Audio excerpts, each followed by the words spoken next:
Hey, good morning, team. So, just reflecting on effective mornings, and was listening to a little thought leader this morning, and he reminded me of a philosophy called PM bookends. So, what he was referring to was if you want to have an effective morning, that begins the night before. And what one of my old coaches would say, he called that a PM bookend.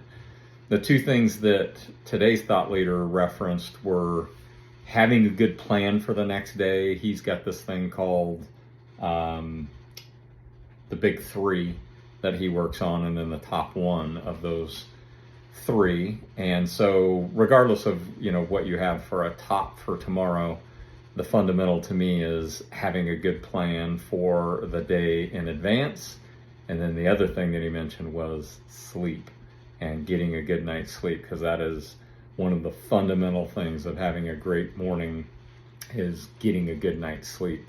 And so I won't riff on all of the details of getting a good night's sleep right now, but just a handful of really basics are what time you get to bed, how late you eat before you go to bed, and then if there's anything like alcohol, that all of those things can have a negative effect on your sleep.